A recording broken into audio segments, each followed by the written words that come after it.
'Cause it's just loose lips. I chat better than I sing, so go ahead and enjoy.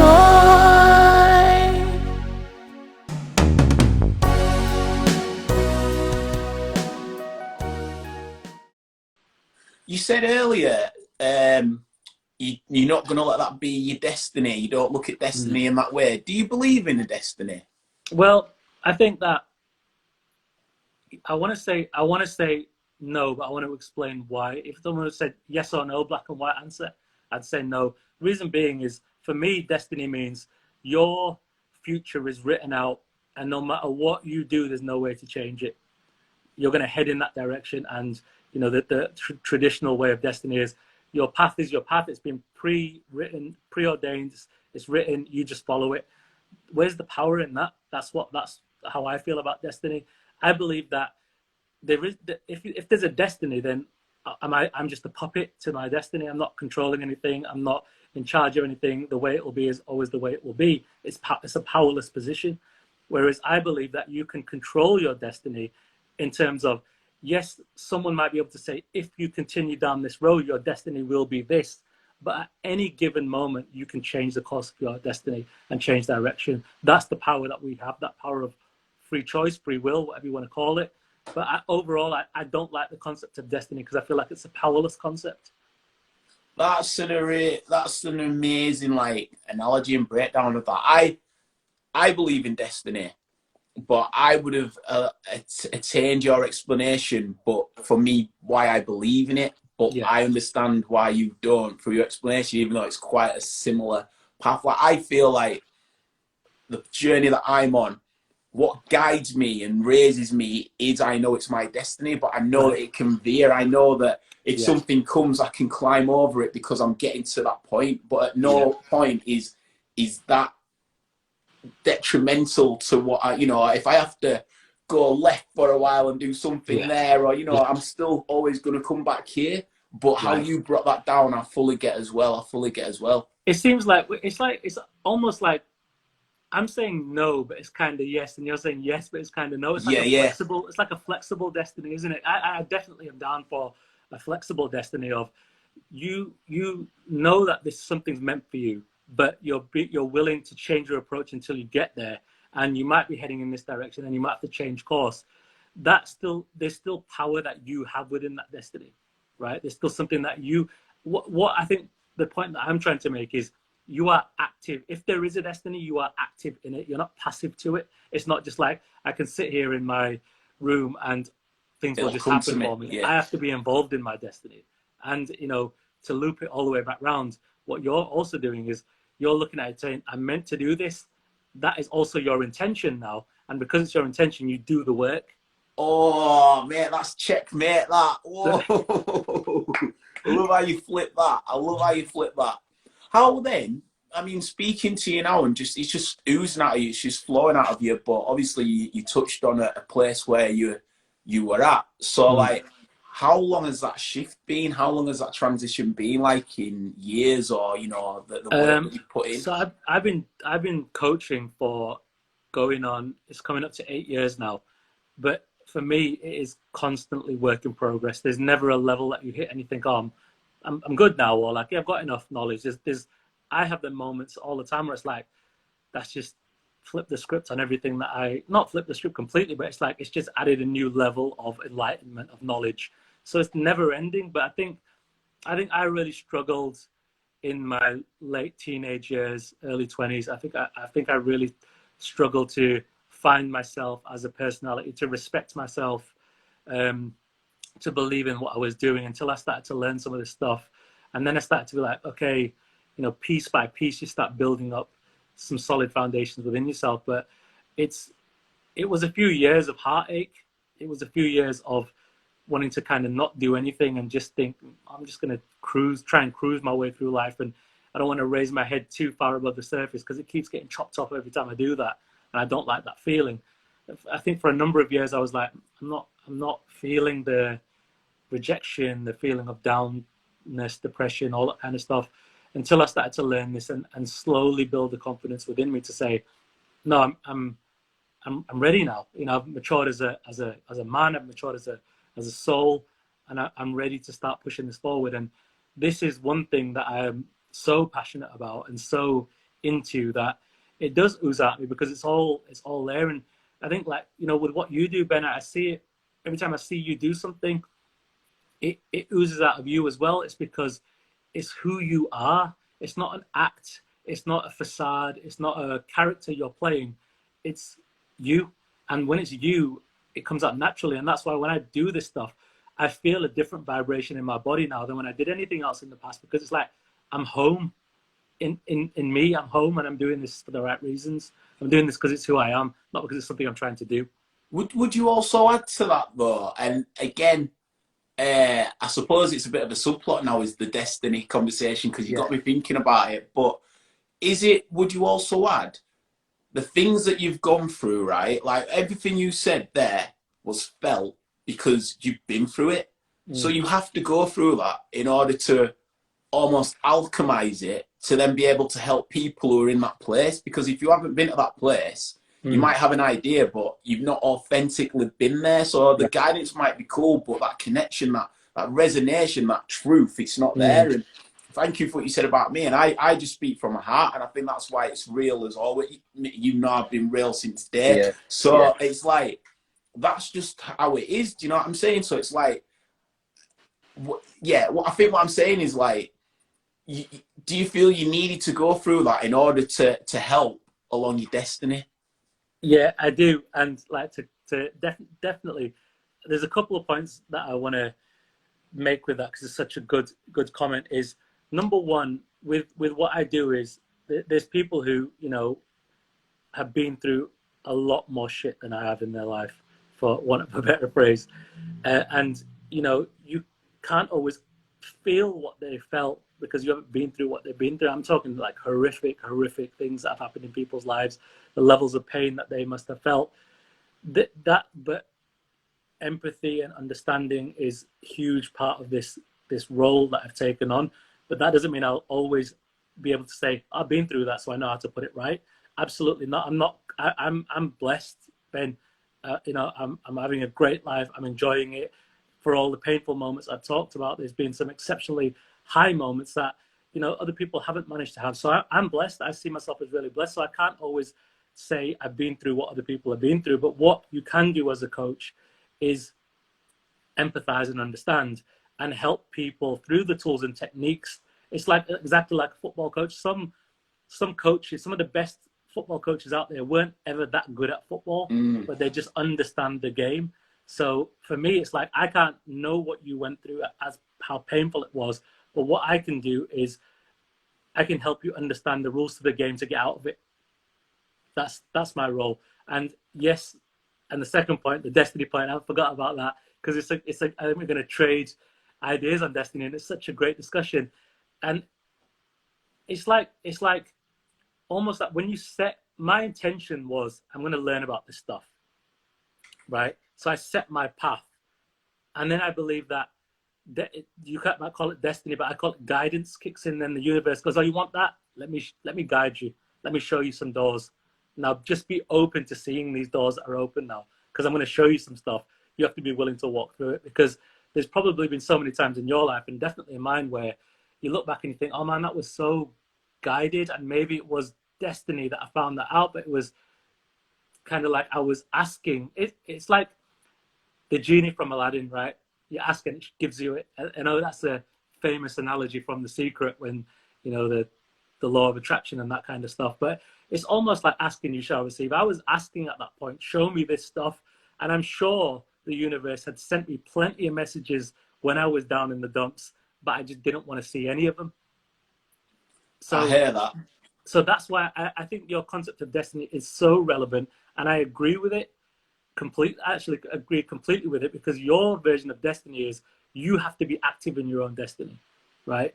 I may have been born to be a life coach, but I can stop myself from doing that by not doing the right things. But I can follow that through to the end by playing a role in my own destiny. I find at the moment I'm in like, so I view life like that, right? It's like a cycle. It either goes like that, and you go around, or it goes like that, and you ascend. But as well as you ascend, you can also go down as well, depending on like what you're putting in. And I find that I'm at the moment. It's almost like it's on a hydraulics, like it goes like, and when you're ready, it's like on a 23-degree angle, like the axis of Earth. It's like, all right, now you're spinning in flow, but all right, now you're in orbit, but you've got to close the last one off.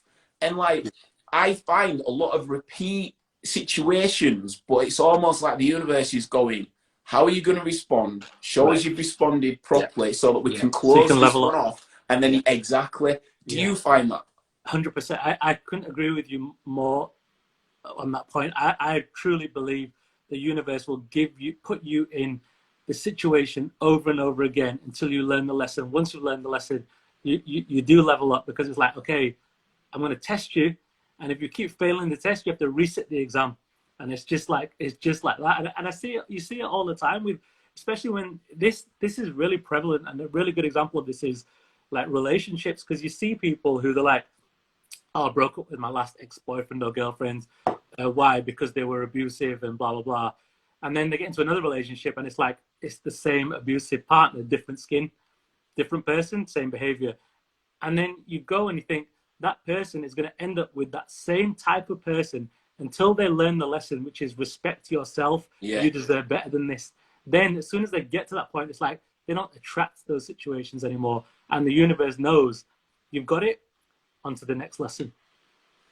You touched on something before where the analogy of being a coach, and you might not have been through the situation, but you feel that, you know, through empathy and understanding, you can express tools to help them get through the situation.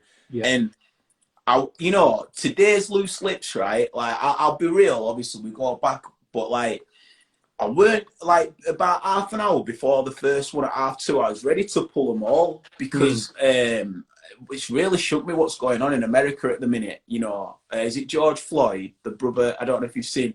There's a brother who the police like kneeled down on him and like. I've seen the pictures. Yeah, do you know what I'm saying? And obviously this is a good vibe show, but it affected me, man. Definitely. And like, why I bring this up is, you know, the wider community that isn't been impacted by these situations, it's on people who aren't affected by it to stand up, to speak up for the oppressed, in order to give it the spotlight that it has, the platform that it has, and saying that it's not wrong. It's not just that it hasn't happened to me or my kind or my people, so it don't matter. Everybody now, otherwise we're suffering, not just as a society, but as a human race, at the detriment of people being silent. So I wonder if the skill set that you said there of, just because people may not have been through it, but they can still speak up, I wonder if that can translate to a wider scale such as that, because it has thrown me, and I'm like, that's the only way I see it being changed. So how do we change it? How do we get people to speak up? I think that is such a, you know, it's such a relevant point, because, you know, me and you sat where we're sat right now, we're not feeling the pain that that family's feeling, or that person is going through it. We're not that close to it, but we can still feel the emotion of it, and we have to talk about it, because that's the way it's, like you say, we're going to bring a spotlight to this stuff. We're going to change if we unite. We're stronger as a unit than we are individually. And it is that situation where we don't always go through what other people are going through, but we can feel someone else's pain. We've got that empathy within us, and once we do have that feeling and willingness to try and change it, then as we generate that energy together, we can change it by expressing it, by talking about it, by confronting it, by putting a spotlight on it and saying, no, this isn't good enough. Just because these people without a voice, or potentially who haven't got a voice, can't say it, we're going to be that voice for the voiceless, or, you know, not even from a heroic perspective like that, but we want to add volume to the voices that are already talking about this. That was a CM Punk quote as well, that voice of the voiceless. I respected that. I caught that. I like how you put that in there. I like how you slip that in. Respect, my G. But no, I think you're right. And I think it's, you mentioned again earlier about emotions, and you came to it then. And I'm not going to lie, I'm angry, but I'm not letting that anger live inside me. Right. And I want to, do you think that there's there's benefits to emotions like anger. You know, you used the emotion of fear to get you where you're at now. But sometimes it feels like when you be seen to be portraying a positive exterior, shall we say, and you are like as a positive person, you know, when you feel an anger or this or that, like it's almost like, oh well, you shouldn't be angry, or do you know what I mean? But then at the same time, you don't want that anger to eat you up. Like the reason I came on to Loose Lips, like, is because like, you know, I'm playing my part in my small role, exactly what we spoke about before. Like, I'm not, like, if I wouldn't have done these today, it would have inconvenienced people, but it wouldn't have done me any good. I'd have just been sat here stewing, and that's when the anger would have properly been living inside. So there is an anger there. There's an anger of, like, we need to do something, but it's not like eating me up. Anger is in, like, it's not debilitating. So I wonder if there's you can make a distinction between the emotion and not letting it eat you up, but even if it is portrayed as a negative, still utilizing it as a positive, as a plus. 100%. For me, there is no emotion that's a negative emotion. Like anger can be transformed into motivation. Fear can be transformed into motivation. It's what you do with it. And here's the thing that people get wrong a lot, is that they feel negative emotions like anger, like sadness, and instantly they try and push them away. They try and beat it out of them. Like you use the word there, I shouldn't feel like that. People talk about shouldn't all the time, shouldn't do this, shouldn't do that. What they're doing is they're making themselves wrong, and they're making this emotion the enemy. It's like, oh, I'm angry, but instead of feeling that anger, I'm going to try and push it away, that is suppression. That's what's called, that is suppression in a nutshell, pushing something down, trying not to feel it. Whereas if you were like, okay, I'm angry, and I'm going to explore that and feel that, and I'm going to allow myself and respect myself to say, there's this emotion of anger in me, but instead of just reacting, we talked a lot about reactions a bit ago, instead of just reacting to that anger and think, I want to destroy something with this anger, is to say, okay, let me look at this anger. What is it trying to teach me right now? I look at those negative emotions as an alarm system, like your phone, an alarm on your phone going off saying, ding, ding, ding, ding, ding, something's going on with you. Check the alarm, see what it's telling you, then go and do what you're going to do next. Because that awareness of, I'm feeling like this and I'm allowed to feel like this. We are human beings who are going to have this range of emotions. I don't train, and I never ever want to train people to become robots and not feel. I want to train them to do good with those emotions, to use the energy, even if it feels negative, to transform the energy into something productive and positive. And anger and fear and sadness can be a great starting point. They don't have to be. It's worse when you push it down, because it will come out eventually. You know, energy never really dies. Emotions are energies. You try and destroy this energy, it's not going to get destroyed. It's going to find its way out eventually. I look at it like alchemy. I think that's where we become our own wizards. And like, if we can transform that energy into something positive, then it's flint to create fire. But it's where you're going to torch down pretty much. But it is a mad one, because like, it is the awareness, but for so many people who may not be on this journey, they might not have the awareness to take that step back, that breath, that shine that internal light. Like I was able to do that before I came on to Loose Lips. Do you know what I mean? I was able to do that. I was able to like go, right, where is it? Shine a light on it. There it is. Decipher it. Deal with it. Boom, done. But that's me of 36 who's been on this journey for a while now and understanding my own thoughts and going inside. You see people where it could erupt in a certain different way, and that could send them down a certain different path just because they've not had that experience or that training. So how do we get it out into the public domain? How do we transform the world? It's, you know what, this conversation that we're having right now is so relevant, because more people need to be having this discussion. The awareness comes through education, and not necessarily a school education, but like, you know, for me and for you, Ben, like, I wasn't taught this stuff.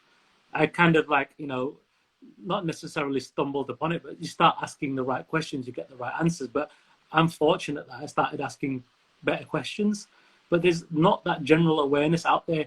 Like I said before, depression and mental illnesses, they're getting talked about a lot more, but there's a step further that we need to go here to say awareness is so important. Feeling, so knowing what you're feeling and not just reacting all that way, giving yourself time. It does come down to education. Can I jump in on that as well? Because I feel like you say, it's not that they shouldn't be suppressed, but they shouldn't be medicated. I know I'm not a doctor and I shouldn't be speaking about that, you know, maybe some are and some aren't, but I think that it's too easy to, you know, now that it's in a conversational light, it's like, all right, we'll take that. It's not express it a bit more, go deeper into it. So it's still been spoke about, but it's still not really been essentially healed.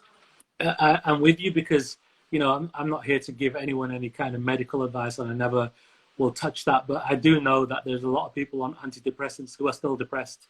I know that they now I know that they work for some people, and that's great because chemical imbalances and all those kind of things that are going on. And I'm not by any way saying medication is not the right thing, but just medicating through pills, alcohol, drugs, gambling, sex, whatever it might be, that people, the way people are medicating is not necessarily through pharmaceuticals all the time.